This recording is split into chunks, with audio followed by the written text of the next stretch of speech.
Salut les terriens, salut les terriennes. Je suis très heureux de vous retrouver. Notre invité principal ce soir, c'est Bernadette Chirac.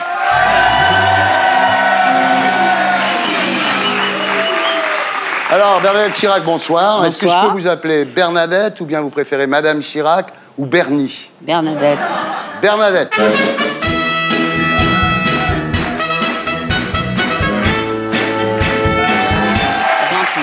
Donc Bernadette. Bernadette, vous êtes ici ce soir pour parler sexe, drogue et rock'n'roll. Ah bah ouais. Ça, je m'y attendais pas. Si. Ah bah si, c'est hardisson, Bernadette. Pas prévu. Bah, vous n'êtes pas chez Drucker, là, quand même. C'est vrai.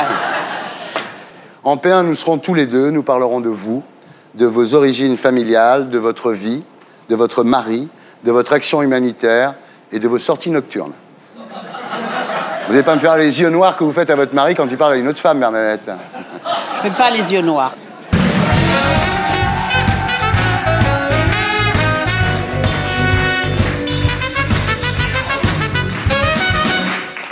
Bernadette, rebonsoir. Vous avez déclaré me contenter d'être l'épouse du premier retraité de France. Non, merci.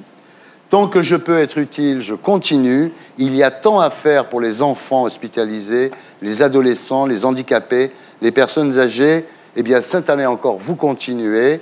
L'ex-première dame de France est toujours Madame Pièce Jaune. L'opération a commencé le 5 janvier. Elle se poursuit jusqu'au 12 février, aux côtés de Laurie et d'un nouveau parrain, Christian Carambeu. C'est un garçon absolument charmant, qui est très très gentil avec les enfants, qui sait leur parler, qui est joyeux, qui communique bien aussi avec les équipes soignantes, avec les parents. Et il a accepté tout de suite, d'emblée, de donner du temps pour les petits-enfants malades hospitalisés. Comment on fait pour donner? Donc il y a les fameuses tirelires. Alors il y a les tirelires que nous avons relookés l'année dernière, avec un personnage pile et un personnage face, n'est plus la petite maison. On les retire, ces tirelires, dans les 17 000 bureaux de poste de France, qui est notre premier partenaire. Et quand l'opération se termine, le 12 février, on les ramène, pleines si possible, au bureau de poste. Et puis il y a Internet. C'est Price Minister. Et les clients, quand ils vous achètent sur Price Minister, ils mettent dans leur panier, comme on dit, ce qu'ils achètent. Et à la fin, ils ajoutent des pièces jaunes. C'est la naissance des pièces jaunes. Alors l'an dernier, vous avez récolté 3,5 millions d'euros. C'est pas mal, hein? Oui, enfin, nous sommes un peu en perte de vitesse. Mais de toute façon, les Français sont très généreux. Et je trouve que 3,5 millions d'euros, déjà, quand on a beaucoup de difficultés dans beaucoup de familles, du chômage, il faut remercier tous ces donateurs qui sont solidaires de nos pièces jaunes. Alors, quand on voit ce que vous faites, ça ne peut qu'inciter à donner. En 2010, la Fondation a financé 399 projets, à commencer par plusieurs maisons des parents, pour permettre aux parents d'être présents aux côtés des enfants hospitalisés. Et depuis 1990, il y a eu 6700 projets financés dans 433 villes, 41 maisons des parents, 838 chambres mère-enfant, on verra ça dans la troisième partie de l'émission, 42 maisons des adolescents et 1059 pompes antidouleurs. Et last but not least, la Cour des comptes a qualifié d'exemplaire l'utilisation des dons collectés. C'est pas le cas de tout le monde, bravo.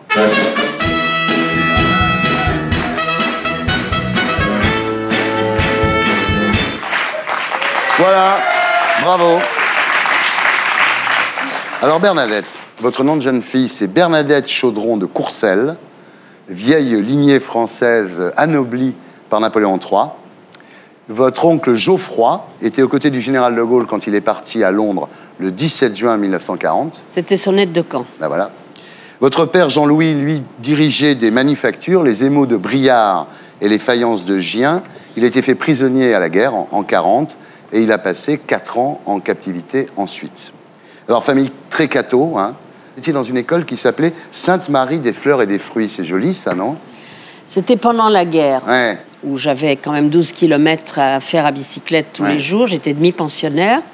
Et c'était le nom de cette école. Elle s'appelle toujours comme ça. Alors, vous avez toujours un chapelet sur vous, dont un qui vous a été donné par Jean-Paul II. Ça me rassure. J'essaye de prier le plus possible dans la journée. Pas assez, sûrement. Là, vous l'avez, le chapelet? Non, je ne l'ai pas sur Ça veut dire que vous n'êtes pas inquiète, alors? J'espère. Alors, votre mère vous a éduqué à la dure. Elle avait une phrase terrible, c'est « On ne se couche que pour mourir ». J'ai été élevée sévèrement, c'est vrai, mais j'en dis merci à mes parents. Parce que ça aide beaucoup après, surtout quand on est une épouse Jacques Chirac, il faut être bien dressé. Ah oui. Ah oui, c'est un sacré animal. Alors, votre père suit vos études, vous pousse vers Sciences Po, où vous entrez en 1950, et c'est là que vous rencontrez Jacques Chirac. Alors, la première fois que vous le voyez, vous dites, c'est quoi cet escogriffe qui remue nerveusement la jambe? Il l'a fait longtemps, d'ailleurs. Maintenant, il ne le fait plus du tout. Ça doit être un signe de l'âge. Il avait déjà beaucoup de culot. Et alors, après ça, bon, j'ai fait partie de son groupe de travail. Puis, vous savez, il y avait quand même le choix. Sa mère se prend d'affection pour vous, et au moment où il tombe amoureux d'une Américaine à la Nouvelle-Orléans, je crois que c'est en 51, elle vous supplie de le ramener à la maison. Oui, parce qu'elle ne voulait pas avoir une belle-fille américaine. Elle avait très peur de ça. Alors, chez vous, c'est pas pareil. Jacques Chirac est quand même le petit-fils d'un instituteur franc-maçon, il n'est pas religieux, il n'a pas fait sa confirmation, et il n'a pas d'argent. Il était baptisé quand même. Oui, mais bon, c'est ce que mes grands-parents m'avaient demandé. Est-ce au moins un être baptisé? Mais vous êtes accro quand même, vous passez là-dessus, quoi. Comme vous dites. Voilà. Mais il était magnifique, Il était beau garçon. Ah, ça, il était très beau garçon. Il avait énormément de succès auprès des jeunes filles. Et c'était de véritables batailles rangées autour de lui. Mais il le savait aussi. C'était un peu énervant.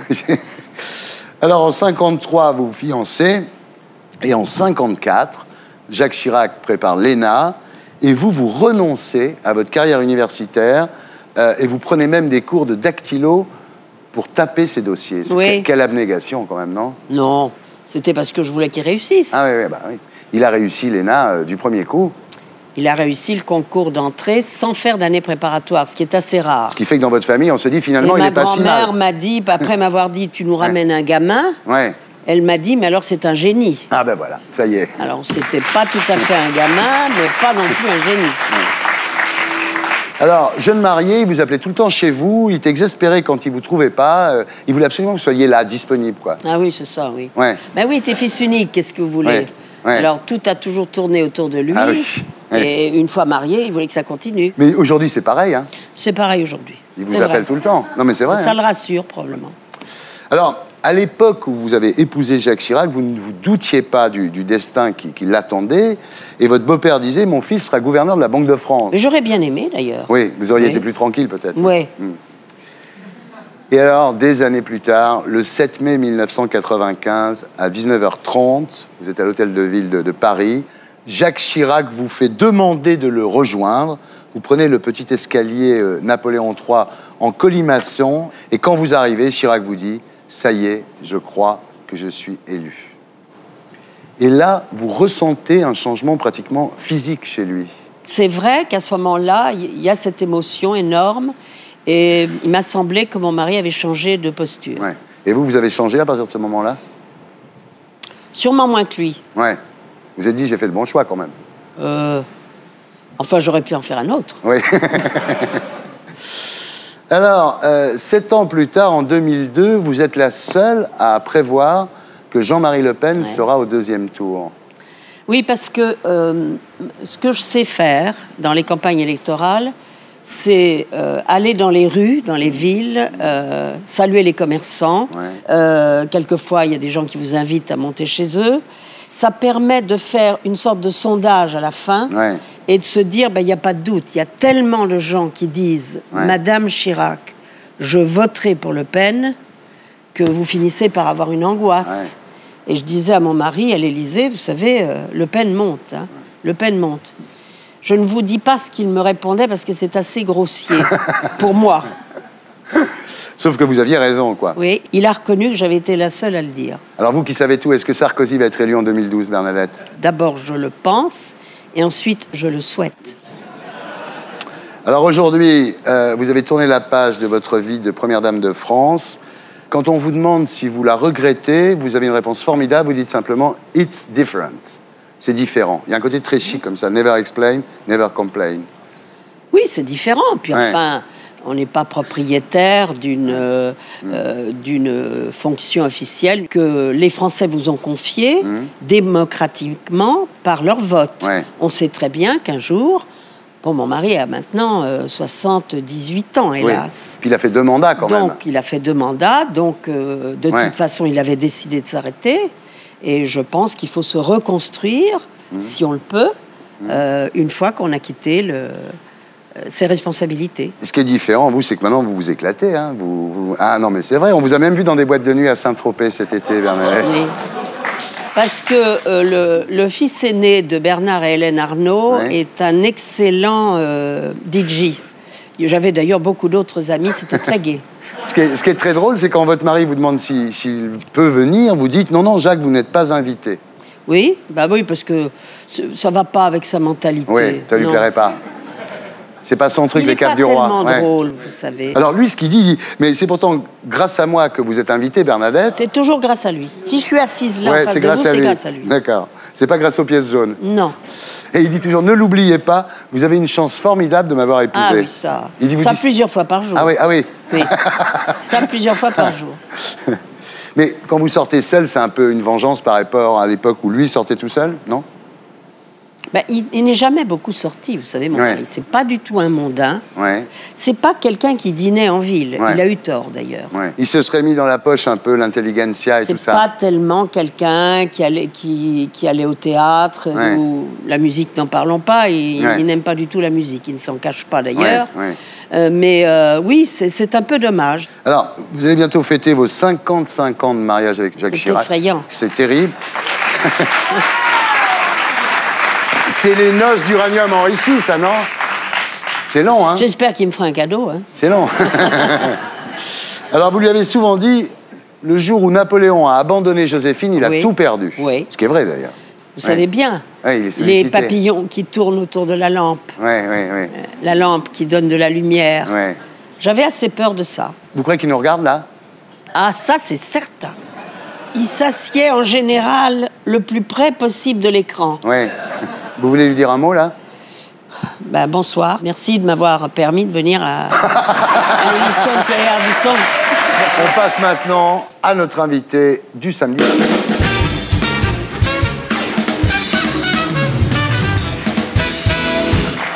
Isabelle, rebonsoir. Vous êtes née le 23 juillet 1959 à Paris. Vous êtes responsable de laboratoire dans un groupe cosmétique. Votre mari, Salah, que vous avez connu quand il était votre prof de karaté, est aujourd'hui directeur de service dans une compagnie aérienne. Vous avez 3 filles, Clotilde, qui fait une école d'ingénieur à Toulouse, Camille, qui est en terminale, et Ariane, qui est en classe de 3e. Depuis la 6e, Ariane accumule les prix d'excellence chaque trimestre.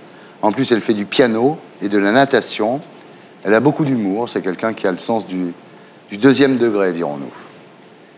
En septembre dernier, Ariane vient de faire son entrée en 3e. Un jour, alors qu'elle rentre de l'école, elle ressent une vive douleur au genou gauche. Vous dites c'est la croissance, c'est peut-être le sport. En tous les cas, rien de grave. Mais les jours suivants, Ariane continue à se plaindre et vous lui dites dans quelle situation est-ce que ça te fait mal? Et elle vous dit tout le temps, même pendant la natation. C'est à partir de là que l'on prend conscience qu'il y a une douleur qui persiste et qui n'est pas naturelle ni due à une activité sportive exagérée. Ouais. Vous allez voir un pédiatre qui vous envoie faire une radio et sur la radio, on voit une zone opaque au niveau du genou. On décide à ce moment-là de faire une échographie en urgence à l'hôpital Trousseau.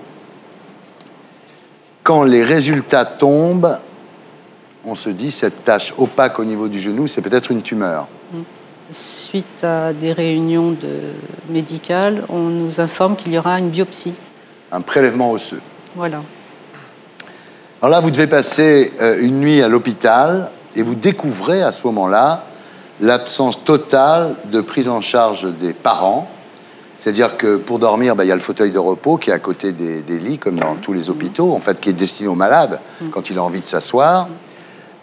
Pour manger, il n'y a pas grand-chose. Hein. Il y a des cafétérias à disposition du personnel et des visiteurs. Manger des sucreries, des choses comme ça. Et puis, pour faire sa toilette le lendemain matin, on est obligé de repasser chez soi parce qu'il n'y a rien de prévu à l'hôpital. Dans ce service-là, oui. Ouais. Alors, 10 jours plus tard, les résultats tombent et on vous dit que c'est un cancer, c'est un ostéosarcome, c'est-à-dire une tumeur osseuse maligne. Là, c'est le coup de massue pour vous. On est déstabilisé, on n'a plus de repères et on se pose énormément de questions. Pourquoi un enfant c'est pas dans la logique des choses. Ouais. On pense plutôt à des personnes plus âgées, mais pas à un enfant. Un enfant, on ne le souhaite vraiment à personne d'avoir un enfant malade. Alors à ce moment-là, vous prenez la main de votre mari en serrant les dents et vous mettez un petit peu à l'écart pour pas que votre fille vous voie pleurer. Et mon enfant écoute, moi également, mais bon, en tant qu'adulte, on a bien compris le sens des mots des médecins. Alors, les 2 médecins en oncologie vous expliquent le traitement que va devoir subir votre fille Ariane. D'abord, il y a 3 mois de chimio, 4 à 5 jours par semaine. Ensuite, la chirurgie pour nettoyer effectivement les parties malades. Et ensuite, la pose d'une prothèse. Et ensuite, une rechimio. Oui. Ça permet d'être sûr que la maladie puisse être complètement éradiquée par le traitement. Alors, le problème de la chimio, oui, ce sont les effets secondaires. Hein. Un mal-être généralisé, des maux de ventre, des vomissements et la perte des cheveux. C'est le plus spectaculaire, ça. C'est une épreuve très difficile à vivre. L'enfant et nous-mêmes, on le découvre au fur et à mesure. Donc il faut être toujours très proche avec elle, de façon à la soutenir dans ces moments-là. Alors, vous lui achetez une perruque, mais elle ne la porte pas. Elle accepte finalement de se voir comme ça. C'est-à-dire que les cheveux ne tombent pas d'un coup. Hein. Ils tombent par période. Et puis, ce que nous avons proposé, on lui a proposé de les couper au fur et à mesure. Donc, on a coupé de façon à ce qu'il n'y ait pas ces grosses masses de cheveux qui tombent. Et au fur et à mesure, on s'habitue aussi. Le regard s'habitue à son visage. Et la perruque, elle l'a essayé et pour l'instant, c'est pas elle. Elle porte un petit foulard. Oui. Alors, évidemment, il y a tout un tas de problèmes à régler dans ces cas-là. Il y a l'école. Alors, il y a des professeurs qui viennent, amenés par des associations. Alors, il y a aussi les professeurs du collège, sur la base du volontariat, qui se sont proposés de venir à la maison donner des cours à Ariane. Et ça a été mis en place et ça se passe très bien pendant la période où elle est à la maison. La chance qu'elle a, c'est que ses amis passent la voir à la maison, à l'hôpital. Enfin, ça, c'est plutôt bon pour elle, évidemment. Mais le pire problème dans tout ça, en fait, c'est l'épuisement des parents, parce que vous continuez à travailler. On est très soudés pour Ariane. Et donc, on arrive à aménager notre temps de travail autour de sa maladie. Oui, parce que les nuits à l'hôpital, c'est terrible, parce qu'il y a les infirmières qui passent sans arrêt, tout ça. Voilà, donc, on ne dort pas vraiment, en fait. Parce que vous dormez 3 heures par nuit, quand même, non? Quelquefois, oui. Des fois, moins. Ça dépend. Il y a eu des périodes difficiles. Alors, justement, les associations ont mis en place l'accueil des parents au sein de l'hôpital. Et donc, ça se traduit par la présence d'un lit d'appoint qui est... Un clic-clac. Voilà, par exemple, dans la chambre de l'enfant. Et ça permet aux parents d'être présents 24 heures sur 24 avec son enfant. Il y a un salon salle à manger avec un petit frigo et puis de quoi faire un repas. Il y a une salle de bain pour prendre une douche voilà. avant d'aller retravailler. Oui. Et l'avantage d'être présent auprès de son enfant la journée et même la nuit, ça aide aussi le personnel paramédical et médical de façon à ce que quand les enfants ont des angoisses, des inquiétudes, ils les expriment d'une certaine façon et le parent peut retraduire ces expressions d'inquiétude et d'angoisse auprès du personnel médical et paramédical. Voilà, donc voilà, quand vous donnez de l'argent pour les pièces jaunes, voilà à quoi ça sert très précisément. Aujourd'hui, le cancer de votre fille est stabilisé. Oui. Fin février, elle va être opérée pour nettoyer les zones osseuses. et on va lui mettre une prothèse dans le genou. Oui, c'est exact. Et après, elle marchera normalement? Normalement, oui. Il y aura de la rééducation, une rééducation longue à réaliser, plus la chimio en traitement. Ouais. Il n'y aura que les sports un petit peu comme le football ou le ski qui ne seront pas bien sûr. préconisés. Et elle continue à préparer son brevet. Oui. C'est extraordinaire. Oui. Alors évidemment, il faudrait étendre ce dispositif à tous les enfants malades, c'est-à-dire par exemple aux accidentés de la route, qui n'en bénéficient pas encore, d'où l'idée de continuer les pièces jaunes. Vous dites, Isabelle, quelle que soit sa maladie, un enfant ne devrait jamais se retrouver seul dans une chambre d'hôpital. Oui. C'est très important. La présence d'un parent, c'est déjà un réconfort pour l'enfant, puisqu'il y a toutes ces angoisses du soir, de la nuit, d'être seul. Et puis, mais même au-delà d'un enfant, ça peut être aussi un parent en fin de vie, ça peut être d'autres personnes. Même un adulte a besoin d'une présence. Et puis, j'espère et je pense que c'est facteur de guérison. Ouais. Vous pouvez être fière de vous, Bernadette? Je suis surtout fière quand il y a un résultat, comme la maman d'Ariane vient de le dire, mais et fière aussi de tous ceux qui travaillent au sein de la Fondation, en liaison directe avec les chefs de service. Là, il s'agit du professeur Leverger à Trousseau, qui, je dois dire, est un chef de service remarquable. Mais ce que nous faisons là, la Fondation Hôpitaux de Paris, Hôpitaux de France, pour le rapprochement des familles, qui est pour nous un des éléments les plus importants de notre action, malheureusement, nous ne pouvons pas l'étendre indéfiniment, parce que vous vous doutez bien que ce sont des budgets assez lourds.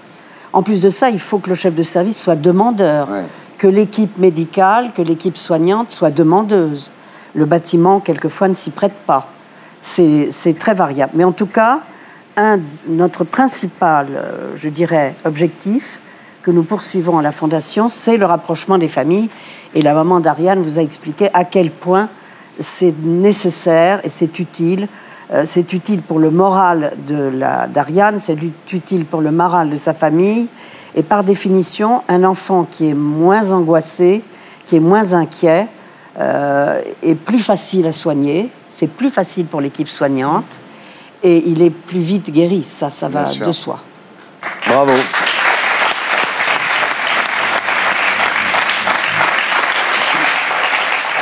Je voulais justement exprimer toute ma reconnaissance pour le service du professeur Leverger et principalement toutes les équipes médicales, paramédicales, toutes les personnes qui travaillent au sein de l'hôpital administratif ou même aides-soignantes ou aides-péricultrices et de toute cette motivation qu'elles ont pour travailler, ce professionnalisme. Et puis en même temps, elles donnent de l'empathie aux enfants, elles sont vraiment à l'écoute, elles sont disponibles. Et c'est, je pense, des acteurs principaux et importants dans la guérison des enfants. Ce qui nous attriste un petit peu toutes les deux, c'est qu'il est question, dans la réforme des hôpitaux, en tout cas de l'assistance publique, de retirer des services de l'hôpital Trousseau, qui est l'hôpital de l'Est parisien, n'est-ce pas? Vous habitez Montreuil, madame, je crois.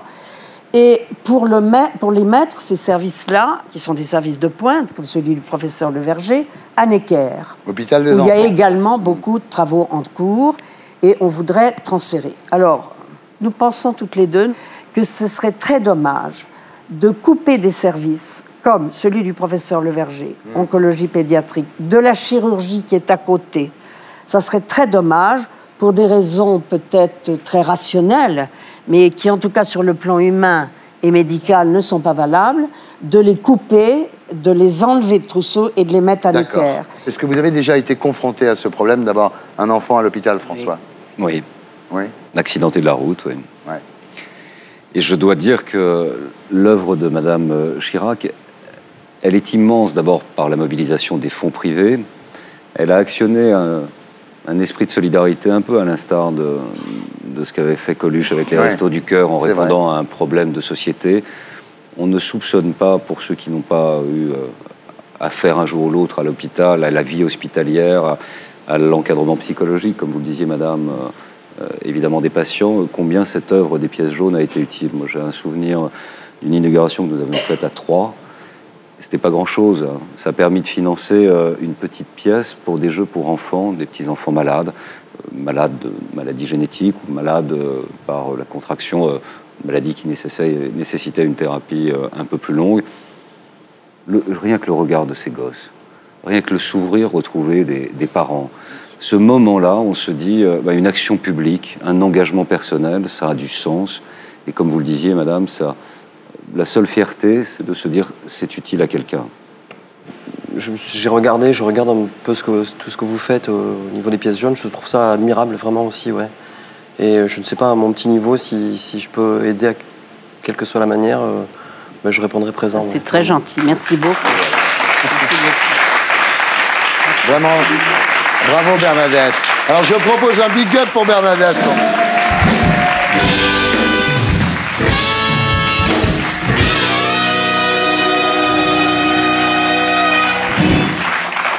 En tous les cas, prompt rétablissement à Ariane. Vous l'embrasserez de notre part.